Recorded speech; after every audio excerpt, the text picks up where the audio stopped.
Bismillahirrahmanirrahim. Assalamualaikum warahmatullahi wabarakatuh. Halo sahabat diskusi, apa kabar? Semoga selalu dalam keadaan ceria, bahagia, dan juga membahagiakan. Senang sekali karena kita berjumpa di segmen kedua Diksi Stop Menghardik, Ayo Diskusi. Dan di topik kali ini luar biasa, kita akan membahas meneropong masa depan politik Indonesia. Kira-kira seperti itu. Sebelum pembahasan kita mulai, jangan lupa juga nih teman-teman, ayo subscribe, komen, dan juga like sebanyak-banyaknya ya. Dan kalian juga bisa berpartisipasi dengan cara komen kira-kira topik apa yang mau diangkat oleh teman-teman. Just information juga kalau program Diksi ini adalah anak program dari Dapol Indonesia. Jadi kalian bisa juga berpartisipasi di segmen-segmen Diksi ini, baik itu politik, ekonomi, budaya, dan lain sebagainya. Dan tentunya kita akan menghadirkan narasumber yang expert di bidangnya. Dari kali ini teman-teman Diksi, kita sudah kehadiran narasumber yang luar biasa. Ada Mas Ahmad Mukawam. Assalamualaikum. Waalaikumsalam warahmatullahi wabarakatuh. Sehat Mas? Apa kabar? Alhamdulillah baik. Alhamdulillah saya bisa bergabung di Data Politika Indonesia. Betul, di segmennya Diksi, Stop Menghardik, dan Ayo mari, Diskusi. Ayo berdiskusi. Betul. Mas Mukawam, ini kan Ya. temanya menarik banget ya, meneropong masa depan. Wah, kita udah kayak semi Tuhan ya. Ya. Kira-kira memprediksi apa yang akan terjadi, luar biasa. Dengan pergolakan politik beberapa waktu terakhir, ini sangat menarik banget tentunya untuk disimak dan dimulai pengesahan Undang-Undang Cipta Kerja ya isunya ya. Kemudian ada isu pemindahan ibu kota, perpanjangan masa jabatan presiden. Kemudian di masa Covid ya, ini kan ada PPKM. Wah, terus ada sosok-sosok yang supaya jadi hero gitu ya. Tiba-tiba hadir di publik, kemudian belum lama ada tragedi kebakaran Depo Pelumpang. Nah, ini juga menarik sebenarnya untuk kita diskusikan Mas Mukawam sampai 30 menit ke depan. Nah, sebelum itu mungkin aku mau tanya dulu mengenai isu-isu yang muncul saat ini di Indonesia karena seiring berjalannya waktu tuh banyak banget ya fenomena yang terjadi berbagai sektor. Apalagi hari ini 2023 itu gerbang awal menuju pemilu di 2024. Nah, rasa-rasanya Mas Mom kalau kita berkaca di 2019 itu tuh sudah rame banget ya, Hamin 1 tahun, Hamin 2 tahun pergejolakan politik, tapi rasa-rasanya sekarang kita malah rame dengan konflik ataupun isu-isu yang memang dibumingkan di masyarakat. Nah, pandangan Mas Mukawam melihat situasi seperti ini apa? Ya, terima kasih. Resti. Judulnya ini menarik, masa depan ya. Masa Iya. depan kehidupan. Masa depan kehidupan politik, masa depan politik Indonesia. Betul. Jadi ini ada 3 indikator utama ini, masa depan kehidupan, masa kehidupan politik, masa depan kehidupan politik Indonesia. Betul. Kalau kita bicara masa depan, hari ini memang kita terblended, tak karu-karuan, ya, di dalam melakukan standarisasi atau melakukan prediksi masa depan itu dengan indikator-indikator yang misalnya adalah indikator yang tunggal. Betul. Ya. Hari ini kalau kita masa depan, orang itu macam-macam.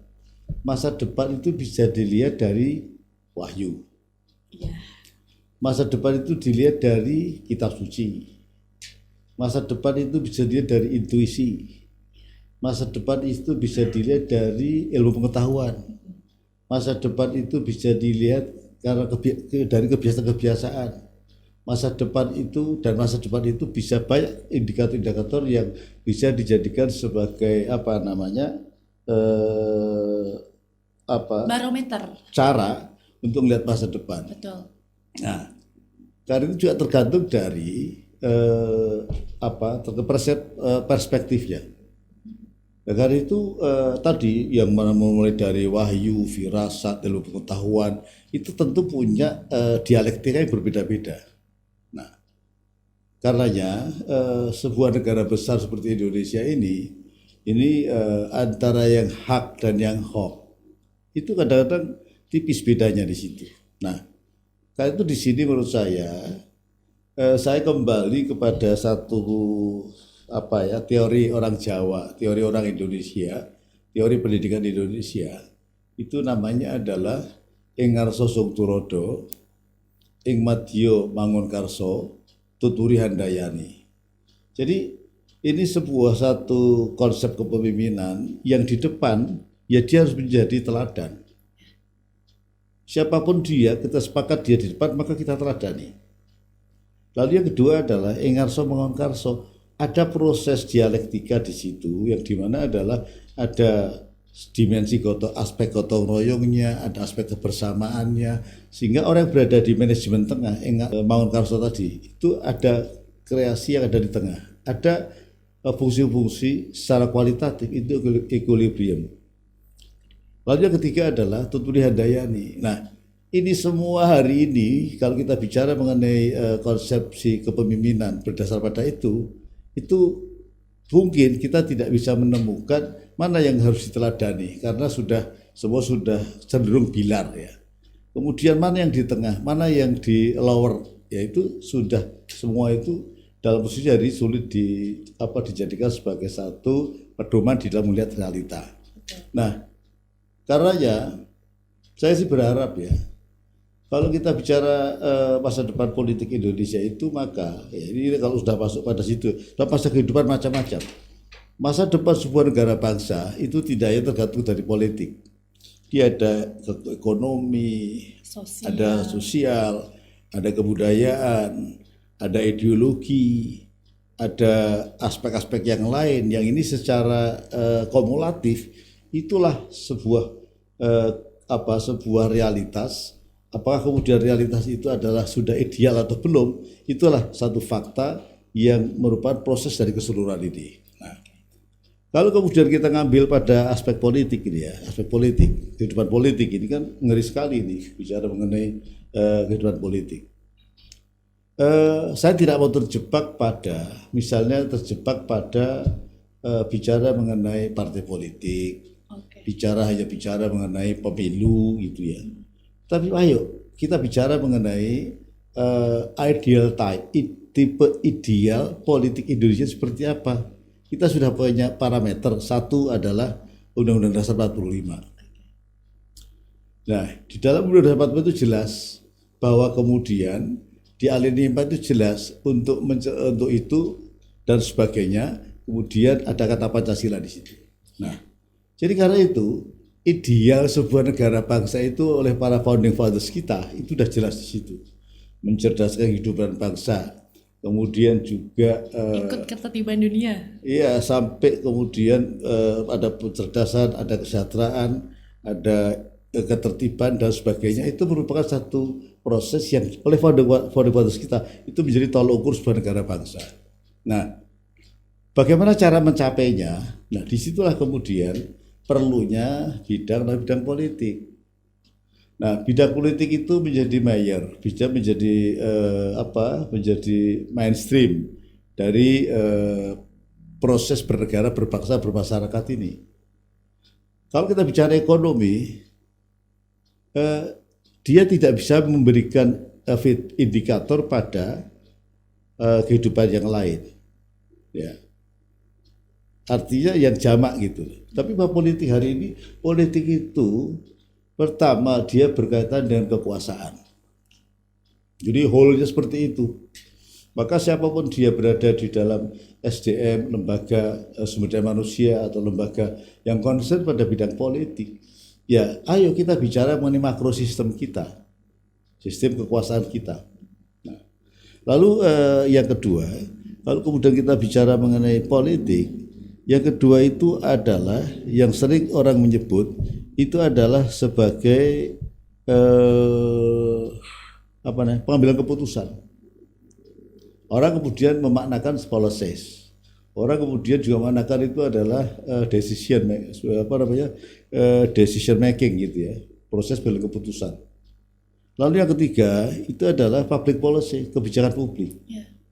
Lalu yang terakhir adalah bagaimana politik itu kemudian dialokasikan atau distribusikan untuk kembali kepada masyarakat bangsa negara ini. Nah, inilah sebetulnya the whole, keseluruhan dari sebuah, kalau kita bicara masyarakat, bangsa dan negara dalam konteks politik. Nah, sehingga saya tidak mau kita terjebak pada persepsi membangun negara, ya, itu hanya dari perspektif Tunggal. partai politik. Oke. Ya, saya tidak mau kemudian membangun masa depan politik itu dari partai politik. Saya tidak mau dari aspek-aspek sifatnya inkremental, ya, yang kecil gitu, yang tidak determinan gitu ya. Kemudian idealnya seperti apa Ya, pembangunan? idealnya adalah tadi mulai dari kekuasaan misalnya, ya. Dalam konteks kekuasaan, keputusan, kebijakan dan juga alokasi itu aturan main, ya, di dalam kehidupan politik itu harus betul-betul diabdikan kepada, kalau kita negara itu adalah kembali kepada Undang-Undang Dasar 45. Jadi politik itu yang menyejahterakan, politik itu yang mencerdaskan, politik itu mulia, politik itu adalah mengatur keberbahagiaan kita di dalam satu ruang namanya negara. Oke. Nggak bisa kalau kemudian sebuah komunitas itu mempunyai aksentuasi yang kuat pada politik. Contoh ini yang kecil saja. Di dalam proses berdesa hari ini kita tahu ada undang-undang desa, kita tahu ada proses pembangunan desa, kita tahu ada musyawarah desa. Proses politik di desa itulah, ya, musyawarah desa itu. Kenapa di desa itu tidak satu jenis, tidak homogen? Oh ya. Ya, di situ mungkin ya berbeda-beda dari sisi golongan, ras, agama, ya, dan lain-lain. Jadi karena itu saya kira kita mempunyai satu persepsi yang sama bahwa ketika mengatur negara, that is politik. Ketika mengatur masyarakat, itulah politik. Ketika mengatur keberbahagiaan untuk mencapai cita bangsa, inilah politik gitu. Jadi politik itu bukan sekedar cemen-cemen, bukan remeh-temeh. Politik itu kemudian tidak dimanakan sekedar misalnya adalah hari ini partai politik politisi yang dilihat dari perspektif politik, kemudian partai politik yang dilihat dari perspektif politik, itu sudah parsial dan perspektifnya negatif. Nah, ini menurut saya bahwa kehidupan politik itu memang satu, kita harus melihat secara objektif. Apakah kehidupan politik hari ini sudah pada tataran ideal? Pastilah belum. Ya. Kenapa bisa bilang belum? Belum, ya. Prediksi apa dari ya. Mas Mukawang? Kenapa saya katakan belum? Satu kehidupan politik yang ideal untuk tadi mulai dari masyarakat, bangsa dan negara itu manakala bahwa kehidupan politik itu bisa secara pasti memberikan satu pedoman kepada bangsa dan masyarakat, bangsa dan negara. Nah, saya kalau kemudian ditanya oleh Res tadi misalnya, kenapa kok belum ideal ya? Kalau kita bicara part of itu, misalnya kalau kita bicara bagian dari itu, ya, misalnya adalah lembaga-lembaga politik. Ya. Parameternya jelas gitu. Kita bicara lembaga politik, maka kita bicara partai politik. Ketika kita bicara para partai politik, kemudian apakah partai politik itu sudah mempunyai cita-cita besar atau sama dengan cita-cita negara?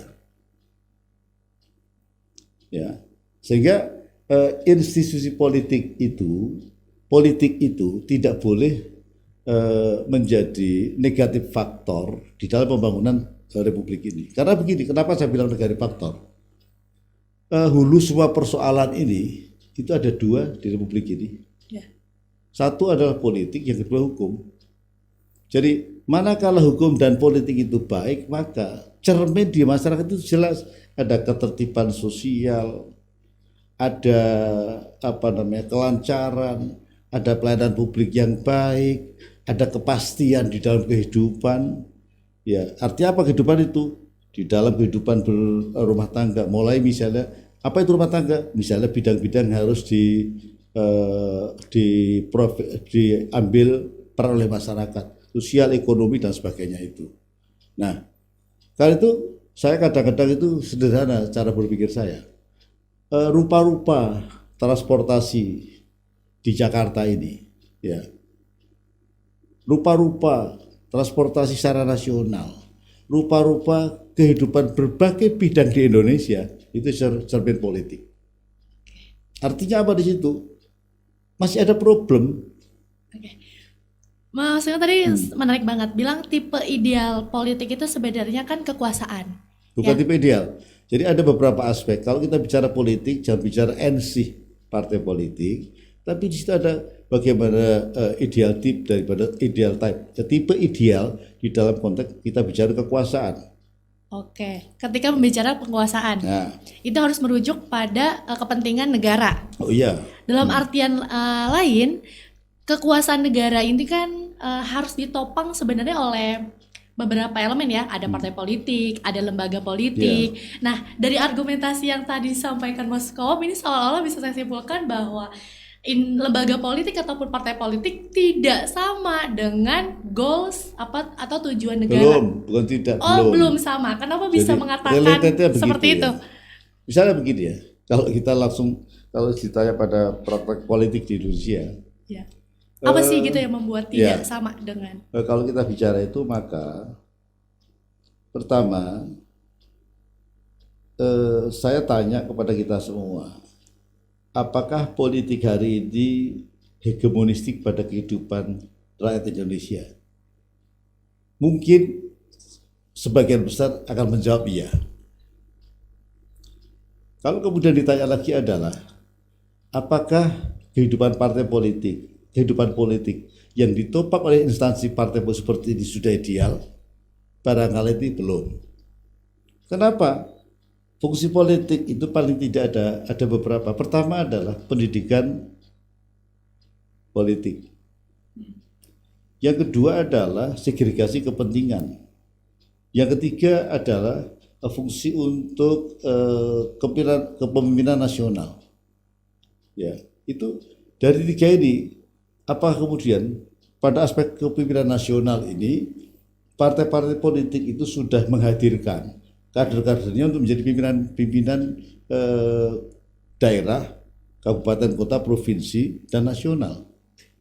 Kalau ini pertanyaan saya berikan kepada kita semua, kepada masyarakat, maka itu tidak ketemu antara kepentingan politik, antara partai politik yang apakah sudah output dari partai politik, apakah sudah menghadirkan kepemimpinan yang sesuai dengan level tadi. Saya membaca referensi di beberapa referensi kehidupan partai politik, misalnya bahwa di beberapa negara yang namanya pimpinan daerah itu ya orang pengurus partai politik. Contoh nih, ya, yang namanya kehidupan politik seperti itu sudah menjadi satu keniscayaan. Coba kita lihat hari ini. Apakah partai politik sudah siap dengan kader-kadernya untuk menjadi pimpinan daerah? Kalau kita tanya kepada orang publik, itu merupakan satu indikator, satu indikasi bahwa sebetulnya partai politik hari itu gagal di dalam menghadirkan kader-kadernya. Kenapa bisa memprediksi hal itu? Bukan memprediksi, ini fakta. Oke. Jadi kalau kita bicara kepemimpinan nasional kita, mohon maaf ini Pak Jokowi, itu bukan orang yang menjadi pilar partai politik. Dia kader yes. Ya. Kemudian hari ini kalau bicara bukan gubernur DKI hari ini, gubernur DKI yang kemarin bukan kader partai politik dalam pengertian pilar. Dia hanya sebagai anggota. Gubernur di Jawa ini, mulai gubernur kemarin misalnya, kalau gubernur Banten itu orang politik. Gubernur Jawa Barat bukan pilar politik. Gubernur Jawa Tengah bukan orang pilar politik. Ya. Okay. Gubernur Jawa Timur itu orang bukan pilar politik. Bayangkan. Jadi eksplisitnya adalah Bu Khofifah itu bukan ketua partai. Oke, Pak Ganjar bukan ketua partai. Kemudian lagi Ridwan Kamil bukan ketua partai. Anies Baswedan bukan ketua partai. Jadi Mas Muko maunya yang ketua partai gitu. Iya dong, partai politik harus siap dengan itu. Oke. Bukannya ketua partai yang ngurusin semua kader-kadernya Mas Loh, Muko untuk bukan, itu ada mendistribusikan semua konsekuensi kader. dari kalau kita sepakat dengan pengetahuan ilmu tentang politik. Oke.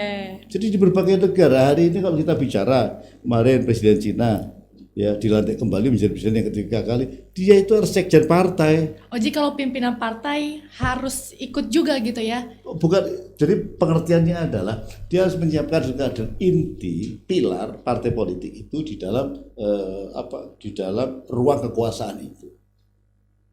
Jangan kemudian karena punya duit bisa Ngurusin beli partai partai, aja gitu. kemudian dia bisa menjadi pimpinan daerah Oke. atau menjadi wali kota, bupati, bisa kemudian gubernur dan juga barangkali secara nasional. Jadi mau ikut berproses dulu ya? Loh iya. Oke. Jadi Lalu, salah satu misalnya adalah ya kalau kita bicara karena sekali lagi bahwa talent scouting sebuah seseorang yang calon satu di kontestasi pemerintah, dia harus orang partai politik, bukan sekedar kader gitu maksud saya itu. oke. Jadi itu yang membuat kepastian bahwa contoh di Cina itu dalam konteks kehidupan kepartaian ya mulai dari pusat presiden sampai dengan tingkat desa, bahwa lepas dari mereka sistem apapun ya itu efektif keterlibatan partai dalam proses berpemerintahan. Jadi mulai dari pusat sampai dengan desa ada pengawasan, kontrol yang dilakukan oleh partai politik mulai pusat sampai dengan daerah. Kalau Yang hari ini terlibat fenomena dalam yang itu terjadi, berapa? Itu 80 juta orang. oke. Jadi sebetulnya Indonesia kalau maju mudah kok, tinggal copy paste dari negara lain kok. Mau bidang apapun sudah tinggal copy paste aja. Oke. Tuh. Mas Wawan tadi kan menarik banget ini ya. Berarti dalam artian setiap partai ini belum apa namanya ya, ideal, belum mempersiapkan kader-kader, pilar kadernya Ya, tadi. jadi bacaannya jangan siapa partai politik, bahwa kehidupan partai politik di Indonesia, Belum iya, hari ini belum secara signifikan melakukan mencapai tarif ideal fungsi-fungsinya itu tadi. sebagai partai politik. Oke. Nah, kira-kira pandangan Muskom, apalagi kan ini menuju tahun 2024 Ya. nih, ya kan? Lebih efektif dalam menghadapi Pilpres ataupun Pilkada di tahun depan seperti apa dengan kebelum siapan itu? Jadi Prediksi. saya salut pada Pak Prabowo. Saya Kenapa? salut sama Caimin. Ya. Ya. Saya salut sama Erlangga Hartarto. Itu kan. Kemudian dari partai lain tidak muncul. Oh, pimpinan partai mereka ikut berkontestasi gitu ya? Loh, kalau di luar di beberapa negara kan begitu. Oke. Artinya kalau kita sepakat bahwa politik itu menjadi pilar sebuah negara bangsa. Kehidupan politik itu menjadi haluan. Partai politik itu berkontribusi pada pembentukan kepemimpinan secara nasional. Oke. Lah, kalau kemudian ada partai politik yang kemudian tidak mempunyai nafsu pada kekuasaan, tidak mempunyai keinginan untuk dia kadernya hadir sebagai pimpinan nasional negara, kadernya pengurusnya tidak punya heavy kecenderungan untuk ke situ, ya bagaimana? Oke. Jadi memang maksudnya Mas Sukom ini lebih mencita-citakan, oh ya coba kalau pimpinan partai mau mencapai keidealan negara ini, ayo ikut berkontribusi membangun karena- dengan dirinya sendiri, Ya, jangan jangan kemudian coba mengutus kadernya gitu ya. Ya. jangan kemudian kita menghadirkan satu fakta itu atas nama tadi itu, atas nama sebuah apakah karena prestasi, apakah karena kemudian kepatutan, apakah karena etika, kemudian yang hadir itu adalah bukan orang pilar partai politik. Oke, kalau kita bahas masa depan, Mas Sukom, ini kan pasti harus ada rekam jejak yang Ya. sudah kita baca gitu. Dari tadi yang kita bahas, kira-kira ada nggak potret-potret sejarah yang sudah terjadi dan itu perlu kita lakukan kembali untuk membangun masa depan politik yang ideal sesuai dengan Undang-Undang Dasar, Pancasila gitu, Jadi- Bhinneka Tunggal Ika. Di NU itu ada satu kalimat hikmah namanya al-muhafadzatu 'alal qadimi sholih wal akhdhu bil jadidil aslah. Oke. Jadi di situ memuat intinya adalah itu sebuah kalimat taqwa itu intinya adalah kita memelihara al-muhafadzatu 'alal qadimi sholih, sesuatu ya yang baik. Dan kemudian yang kedua adalah wal akhdhu, dan mengambil gitu kan sesuatu yang lebih baik. Betul. Sehingga dialektika itu tidak kemudian bumi hangus. Hidupan bangsa ini mulai dari Orde Lama sampai hari ini, itu kan ruang panjang bangsa Indonesia. Orang luar negeri itu melihatnya Indonesia itu ya mulai 45 sampai hari ini. Ya. Jangan melihat Indonesia itu Orde Lama, Orde Baru, Orde Reformasi. Ya. Itu nggak boleh. Karena kita ada sekat ya jadinya. Sekat fenomena jadinya ya. Itu yang nggak boleh. Oke. Jadi karena itu saya merasakan bagaimana Orde Baru yang kemudian menampilkan sesuatu yang tidak memberikan ruang pada Orde Lama. Itu kan. Kemudian ketika Orde Reformasi yang tampil itu Orde Lama dengan menegasikan Orde Baru. Fatal banget betapa ruginya Republik ini. Pak Soekarno ada plus ada minusnya. Pak Harto ada plus dan ada minusnya. Itu kan. Kemudian setelah itu mulai 99, 2001, kemudian 2004, 2009, 2014, 2019. Itu harus dilihat dalam konteks keindonesiaan kita. Betapa ruginya kalau kemudian kita melihat Indonesia itu hanya dalam fase-fase sejarah tertentu. Ini nggak boleh. Nah, cara pandang inilah yang kemudian dialektika yang hari ini terjadi adalah itu tidak menggunakan atau jauh dari kalimat yang tadi saya sampaikan. Bahkan kemudian terjadi adalah rifanitas gitu, refan yang terjadi. Ya.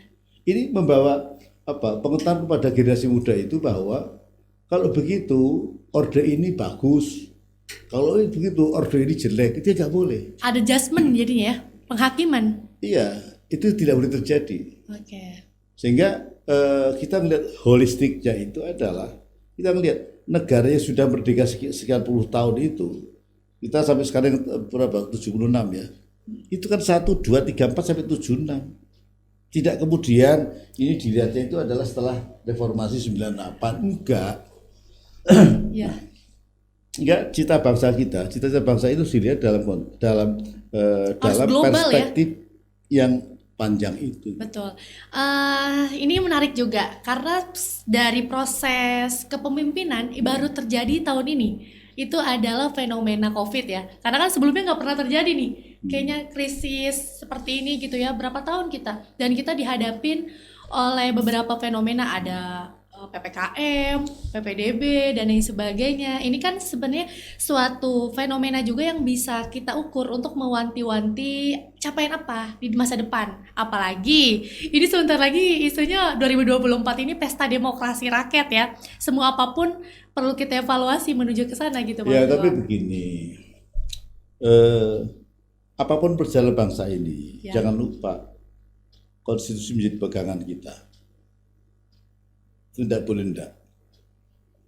Jadi kemudian atas nama sebuah case, atas nama sebuah endemi, pandemi misalnya, kemudian berpengaruh pada konstitusi misalnya, ya nanti dululah. Jadi toh sekali lagi hal yang sama juga dialami oleh berbagai negara. Memang ada yang kemudian mengambil sikap ya sesuai dengan kita, ada yang tidak. Tapi bahwa politik kita itu tidak lepas dari satu konstitusi, lalu yang kedua adalah budaya politik sendiri. Budaya politik, moral politik yang hidup di tengah masyarakat. Jadi moral politik, budaya politik itu masyarakat itu ngerti sebetulnya, instinktifnya ini pemerintahan ini agak benar, perlu didukung, perlu dipertahankan, ngerti masyarakat itu kok. Jangan dianggap bahwa masyarakat itu Awam. awam, kemudian dia tidak tahu, kemudian dianggap sebagai dilihat bahwa mereka itu kelompok yang pasif. Ya. Itu nggak boleh. Nah, persepsi saya, pendapat saya bahwa banyak sekali yang para pemimpin elit mulai dari nasional sampai di daerah melihat masyarakat itu dalam konteks berjarak macam itu, yang tidak boleh terjadi. Nah, kalau kemudian tadi apakah berpengaruh pada, misalnya tadi mau arahnya kan pada soal masa jabatan kan, Ya. saya kira hilangkanlah pemikiran untuk di luar konstitusi itu. Oke.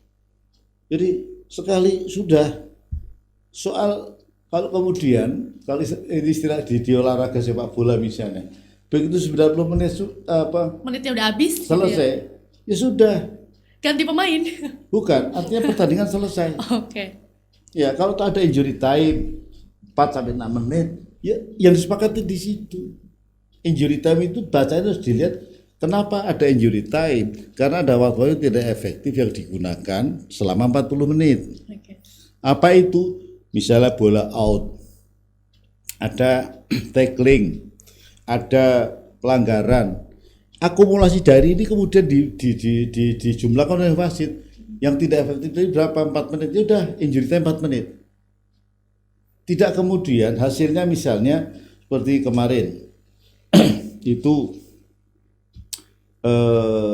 kemarin itu Leipzig sama mana ya, Manchester City dengan Leipzig berakhir 7-0. 7-0 ya, sempat ramai. Tidak kemudian nggak mau saya menerima, ayo kemudian kita bertanding ulang Diulang gitu. atau kemudian kita perpanjang.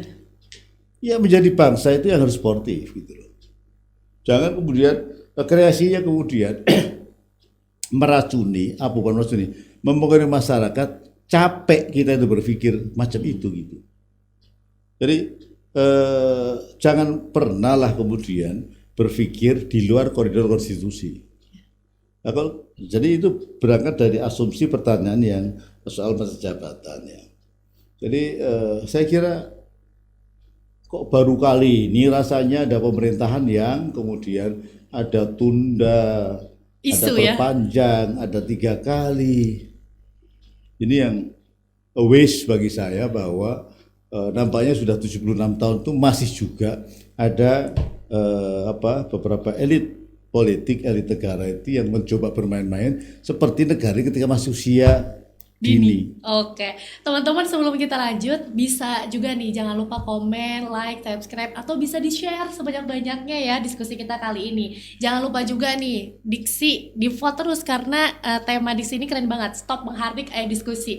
Goalsnya sebenarnya ini untuk membentuk ya rahmatan lil alamin terwujud di sosial media, kira-kira seperti itu. Mas Mukawam, tadi kan kita bahas mengenai tantangan dunia politik. Di awal sudah di introduction bahwa politik hari ini menentukan kesuksesan kesejahteraan Indonesia di masa datang gitu kan, kira-kira seperti itu.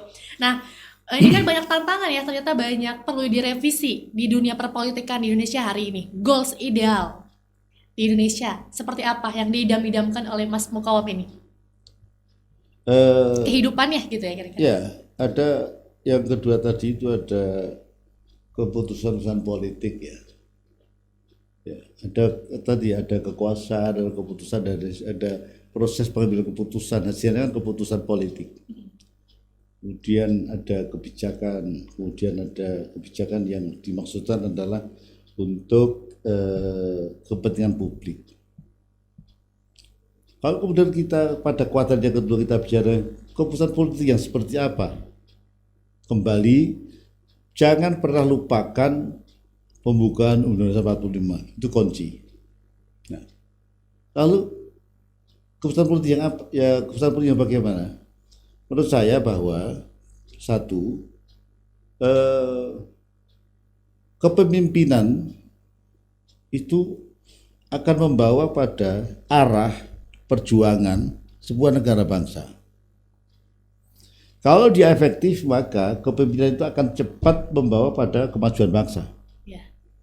Kalau dia itu kemudian manajemennya bagus, kepemimpinannya bagus, maka itu akan mengajak serta berbagai stakeholders untuk kontribut pada tujuan cita-cita bangsa.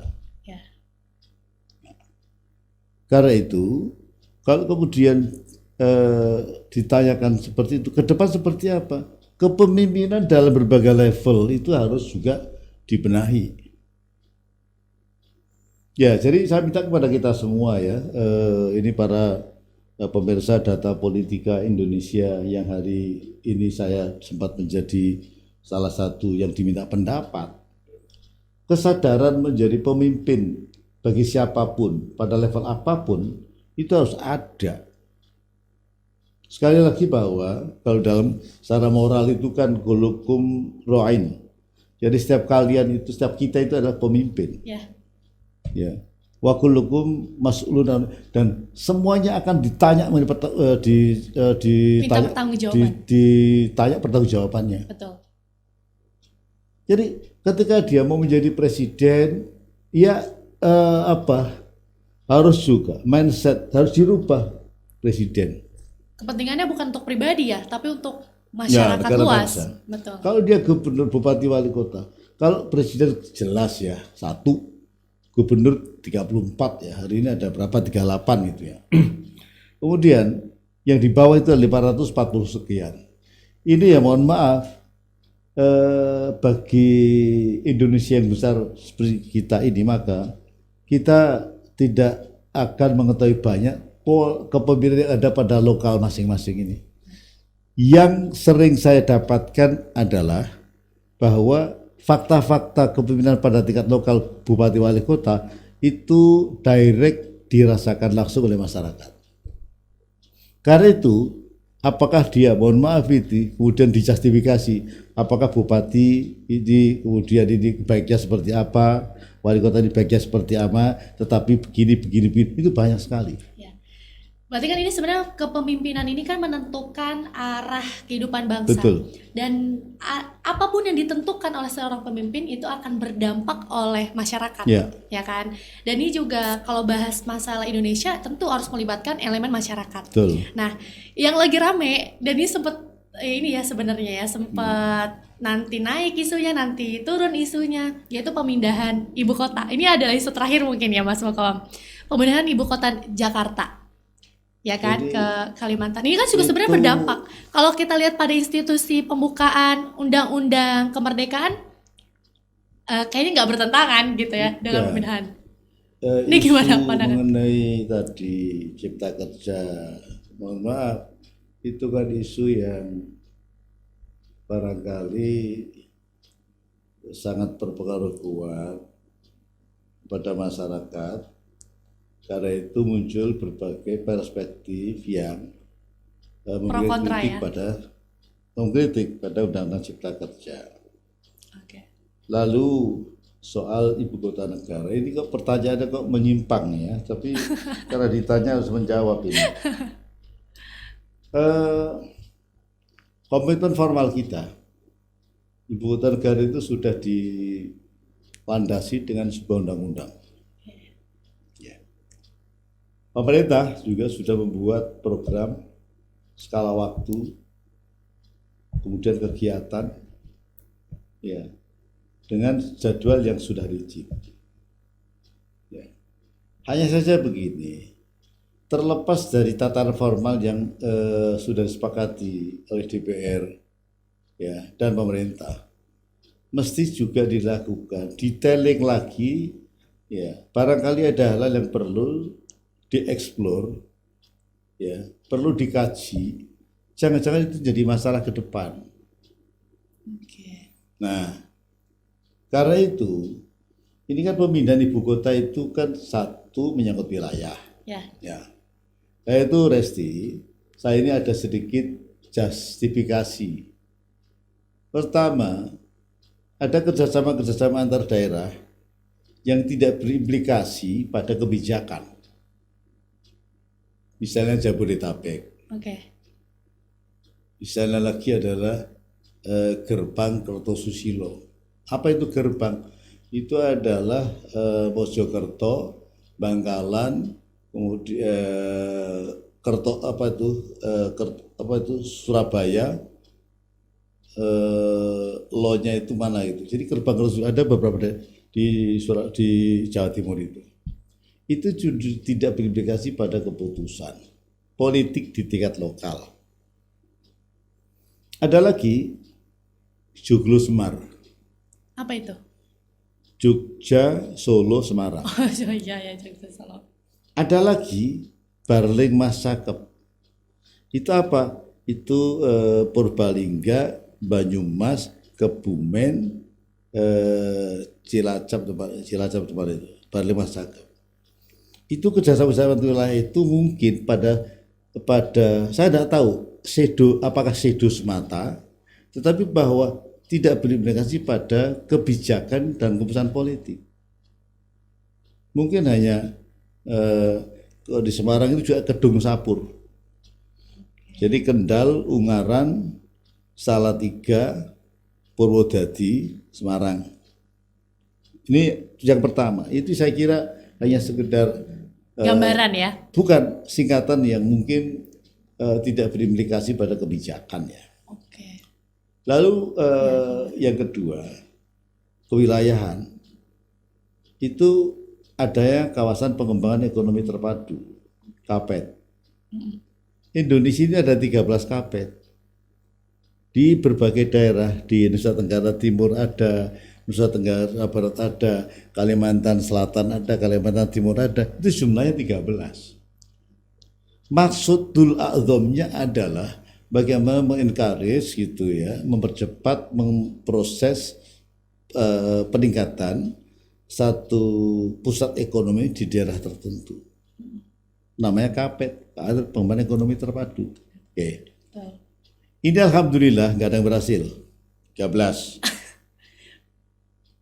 13 yang nggak ada yang berhasil? Nggak ada.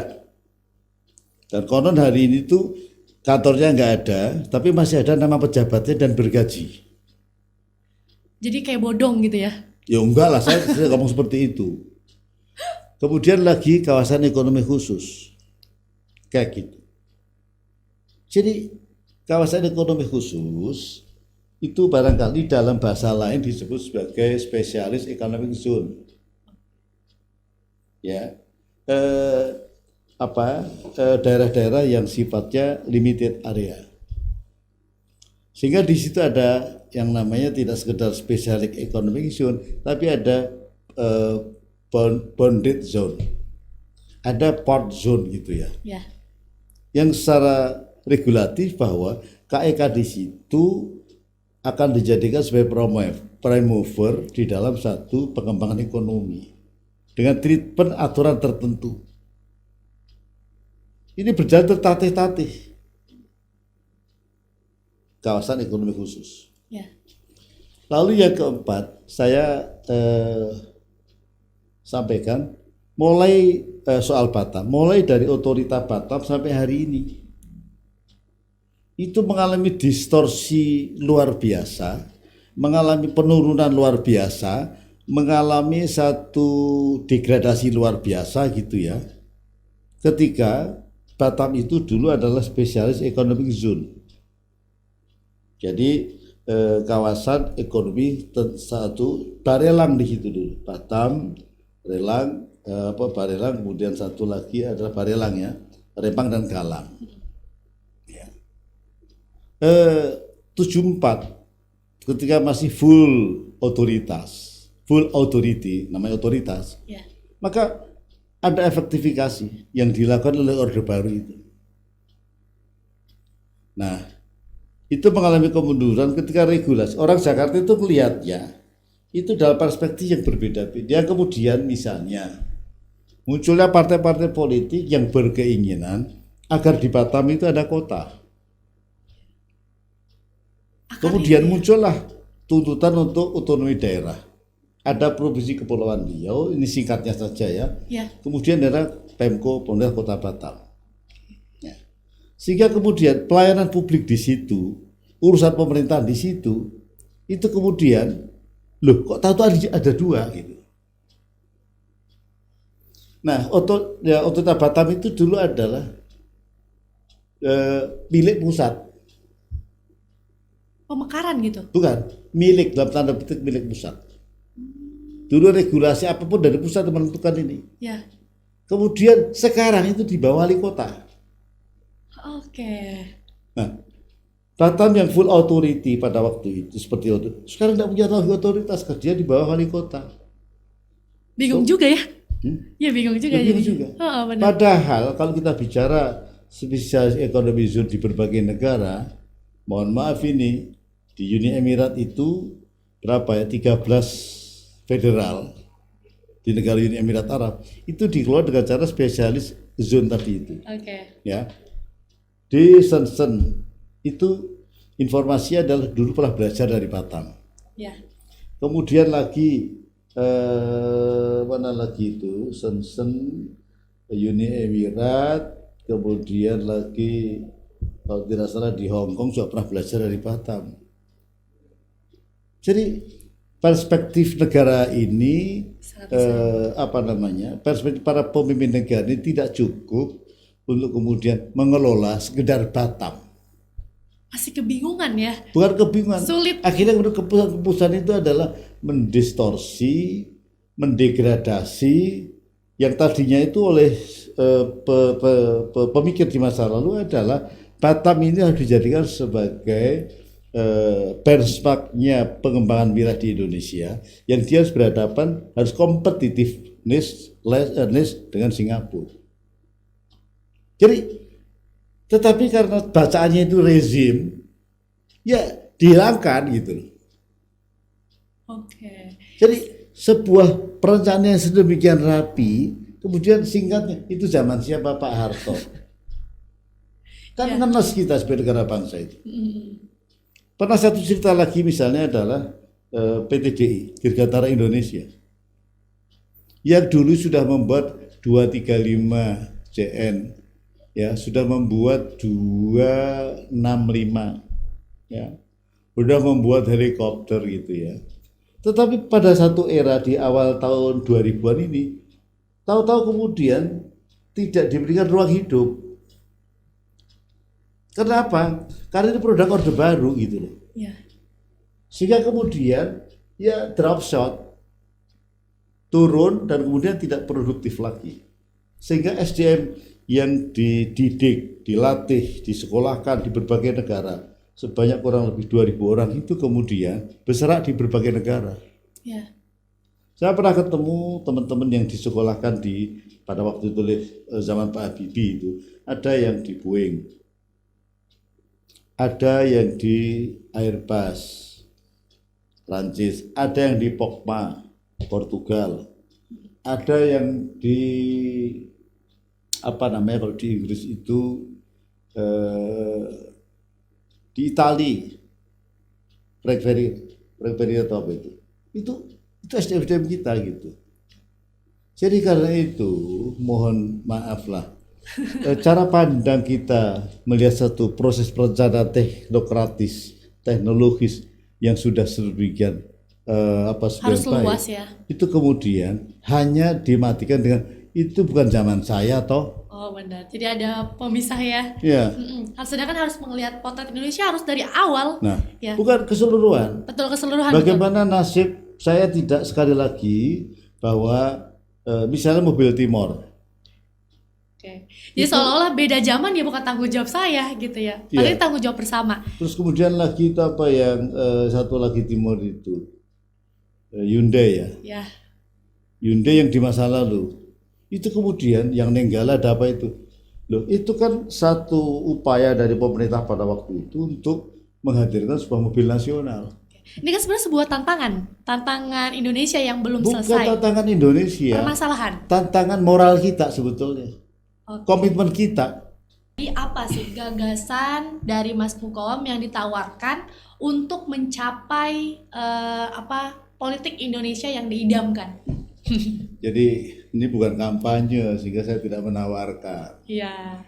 Kalau kampanye itu kan mau menjadi legislatif atau pimpinan pemerintahan itu kan kampanye kan itu sehingga tawaran. Tapi gini, Rista, jadi saya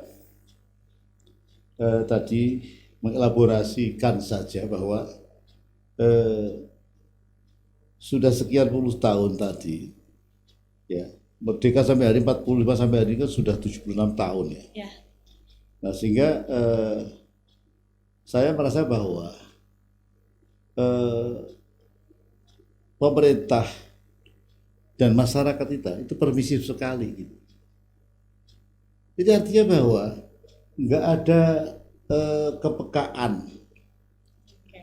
ya, tidak ada curiosity, tidak ada awareness gitu ya, bahwa eh, kemajuan, kesejahteraan rakyat itu menjadi penting dan kita bisa lakukan hari ini dengan cara-cara yang negara lain punya pengalaman. Ya. Jadi Amati, tiru, dan modifikasi. apa? Amati, tiru, dan Nah, modifikasi. Cina hari ini seperti itu. Ya. Ya. Tidak perlu yang namanya R&D, kan nggak perlu. Mohon maaf ini. Ya. Ya. Jadi negara lain itu so simple kok. Kok tahu-tahu ya hari ini misalnya Malaysia udah punya kebanggaan proton. Ya. Cuman karena politik dagang kita dengan Jepang sudah sedemikian menggigit dan kita digigit gitu ya. Nggak ada jalan kita itu tidak ada mobil Jepang. Nah kalau kemudian kita biarkan ini semua, maka di mana? Apa kita nggak ada guilty feeling gitu? Semua-muanya kok made in sono. Ketika kemudian, Kita nggak punya ciri khas gitu ya, nggak punya. ketika kemudian ada apa namanya TKDN, tetapi standarnya 60, tetapi kadang-kadang di luar itu pun masih disetujui komponen dalam negeri itu. Ya. Ya kan? Nah karena itu kita itu permisif sekali terhadap aturan-aturan yang dilanggar pun ya bolehlah sanksi administratif, kan nggak benar itu. Ya. Nah ini sudah 7 tahun merdeka, jadi politik menjadi sebuah ya sebagai apa bidang yang paling depan di dalam menghalau negara bangsa ini, haruslah dia ya diletakkan dalam posisi pertama positif dulu politik itu. Jangan dilihat bahwa politik itu Persepsi kitanya juga ya harus diubah dulu ya. ya politik itu sekedar partai politik, no. Politik itu kemudian ditampilkan politisi yang kemudian politisi yang negatif. Politik itu adalah suatu pekerjaan yang mulia, profesi yang mulia yang dia bisa mengelaborasi sebuah urusan yang berkaitan ke masyarakat, ke kebangsaan. Nah karena itu, ayo kita maju ke depan misalnya. Tadi kita ini kan ya saya kalau mendengar kemarin misalnya aneh saja, kenapa SMK kok mendapatkan penghargaan sebagai dalam Expo Mobil Kendaraan kemarin di Kemayoran itu sebagai juara 1 di dalam pelaksanaan kemarin Expo Mobil kemarin itu. Kan aneh orang. Padahal cuma 2 biji yang ditampilkan. Ya. Ini ada apa gitu loh. Membangun citra. Ya tetapi kita ini kan, ya sekali lagi kalimat yang saya sampaikan barangkali jangan terlampau lah ya pemerintah, ya elit-elit politik gitu, parlemen dalam semua apa namanya tingkatan itu kemudian membodohi masyarakat. Itu nggak boleh. Tetapi hari ini bahwa fungsi-fungsi kontrol itu nampaknya sudah masyarakat sudah capek. Ini sekarang ini bagaimana Senayan kan kalau tingkat nasional itu. Ya. Nah Senayan hari ini ya mohon maaf ini dengan atas nama kita tidak ada apa namanya oposisi, sehingga calon presiden lawan pun bisa menjadi kabinetnya presiden yang menang. Oh iya. Ini hanya ada di Republik kita sekarang ini. Betul. Coba di luar negeri itu Malaysia misalnya, sekali di pemerintahan, Ya. nah, pertahankan selama-lamanya. Tapi ketika saya di oposisi, saya akan berjuang semaksimal saya bisa kuasa. Oke. Sehingga tidak kemudian gampang sekali pindah. Yang rugi rakyat. The whole-nya check balance tidak terjadi. Pengawasan tidak ada. Yang ada semua adalah ngelondor saja, mengalir dengan derasnya kebijakan-kebijakan yang tidak berpihak pada rakyat itu kemudian tidak ada mengkritisi. Seolah udah dikonsepin ya. Jadi apa, Pak? Jadi tidak ada yang memberikan komentar sekalipun. Sehingga check balances itu tidak terjadi. Kritik tidak terjadi. Ya, kalau saya menilai misalnya adalah inilah kemudian salah satu aspek kenapa dua partai itu naik. Kita tidak perlu sebut namanya ya. Iya, betul. Ya, karena barangkali dua partai ini adalah bisa mewadahi kegelisahan masyarakat. Dua partai ini dianggap lebih baik posisinya daripada partai yang lain. Ya. Posisi moralnya. Dua partai itu dianggapnya adalah partai yang mewakili kelas orang kritis, kelas menengah. Oke. Karena memang sudah kalau kita bahas lebih awal banget ini udah selesai dalam proses pengkaderan pilar sebagai kader ya. Bukan. Ini karena mampu memposisikan diri dalam konteks demokrasi di Indonesia itu, dia tidak berada di dalam posisi koalisi pemerintahan. Oke. Sehingga diamnya dia dianggap emas. Menjadi titik keseimbangan ya. Tidak juga keseimbangan, tetapi bahwa perspektif rakyat itu adalah ya dua partai inilah yang tidak berbuat negatif. Sehingga coba dari puling ke puling, stagnan atau cenderung naik. Ya. Yang di partai-partai yang lain, yang berada di partai, di kelompok yang lain itu, karena posisi ekor gitu ya, nggak naik-naik dia. Oke. Sebenarnya emang kalau kita bahas politik ini Mas Kom, ini nggak butuh waktu yang lama banget. Ini jujur kita asik banget kayak lagi belajar, aku kayak sama dosen Mas Kom, ini luar biasa kalau tadi didengerin. Dan karena kita bahas masa depan kehidupan politik dan waktu juga sudah habis, kira-kira nih menurut Mas Kom sebelum aku closing gitu ya, masa depan politik menurut Mas Kom itu capres yang tepat siapa sih? Oh, capres sih, udah gini dulu. Politik yang mensejahterakan itu, gitu dulu. Politik yang menghadirkan kesejahteraan itu, ya, apakah hadir di dalam 5 tahun lagi atau dalam 25 tahun lagi, itu kan itu harus kuantitatif pendekatannya ya. Karena begini, contoh pada aspek pertanian, berseterunya antara kedaulatan pangan dan ketahanan pangan sampai hari nggak selesai, dan yang menang ketahanan pangan karena impor itu bagian dari ketahanan pangan. Kedaulatan belum tentu ke sana ya. Karena kedaulatan itu mungkin ya dia perlu menghadirkan banyak orang, ya. Kemudian budidaya itu tidak mudah, ya. Tetapi bahwa yang terlibat dalam proses ini kan sekian juta orang. Tetapi sebaliknya kalau yang namanya impor itu kan dalam misalnya hari ini pemerintah akan 500 juta ton, yang terlibat tidak banyak. Tetapi mohon maaf, barangkali bisa menjadi ladang amal negatif itu, korupsi itu kan, kolusi paling tidak. Jadi yang ikut dalam proses itu tidak banyak. Itu jadi pertentangan rezim mazhab di dalam pemerintahan ini belum selesai sampai hari ini. Jadi karena itu politik yang ke depan seperti apa? Satu, politik yang berkeadilan. Itu penting. Berkeadilan ya. Ya. Lalu yang kedua, politik yang mensejahterakan. Keadilan, kesejahteraan. Loh ya, politik yang menghadirkan nasionalisme. Politik yang membuat kita itu di rumah negara ini adalah menjadi rumah bersemainya ya warga negara yang dia punya bisa melakukan apapun dalam melakukan hak asasi manusia. Nyaman ya. Nyaman di rumah sendiri. Jadi karena itu ke depan seperti apa? Saya terus terang saja, saya bukan menentukan sikap. Bukan menentukan sikap, tapi kok rasa-rasanya dari waktu ke waktu ini kok kita jatuh pada lubang yang sama terus menerus itu. Dalam bahasa lain, kenapa sih trial error terus menerus? Kemarin dianggap bodoh, sekarang dianggap pinter. Nanti ke depan lagi sama, yang depan nanti dan nganggap pintar dirinya, yang sebelumnya dianggap bodoh.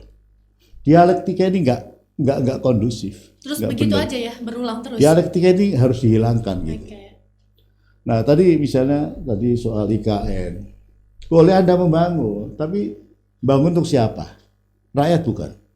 Jangan IKN itu menghadirkan misalnya, Bisa tertata nggak dengan pembangunan IKN ini bukan, masa depan? harus menghadirkan orang-orang yang berada di situ ya kesejahteraannya dong. Jangan menjadi sampah, orang-orang jadi sumpel nggak boleh. Hari ini ya kalau bagaimana komitmen pemerintah ke depan, saya kira 2024 itu akan menjadi, semoga saja rakyat kita bukan rakyat yang PWP. Apa itu? Nomor piro wani piro. Yang menentukan dirinya, saya pilih A dan B, A atau B atau C itu adalah karena nurani, karena pengetahuan, karena mimpi ke depan. Nah, bukan karena kepentingan yang mohon maaf NPWP itu yang kemudian itu menyandera rakyat untuk tidak bisa protes kepada siapapun dia. Ya. Nah, ini yang saya kira salah satu kalau ke depan seperti apa. Hari ini ya yang ditanam, yang dilakukan pemerintah hari ini kan banyak juga yang menghadirkan pemikiran-pemikiran kritis. Ya di Jakarta misalnya lah KJ kereta cepat yang Bandung itu kan cetha welo-welo dengan panjang 145 kilo, anggarannya 118, sekian triliun. Itu per meter lari itu sekitar 800 juta. Ini kan Lumayan ya. bukan lumayan lagi. Per kilometer lari Jakarta Bandung. Iya. Kilometer lari ini hitungannya tentu kan ada stasiun macam segala. Per kilometer lari itu 800 juta lebih. Wow, sekali kan? Iya. Tapi masyarakat diam saja. Nggak ada lagi. Nah ini yang saya kira civil society harus dibangun, kesadaran politik harus ditingkatkan, partai-partai politik juga jangan sekedar mengambil masyarakat itu dari sisi dukungannya, tapi juga ada pendidikan politik, pendidikan bernegara, pendidikan berwarga negara, yang semua saya kira menjadi sendi untuk memastikan negara ini akan memenuhi pembukaan Undang-Undang 45. Oke, terima kasih Mas Mukawam atas gagasan di diskusi kali ini.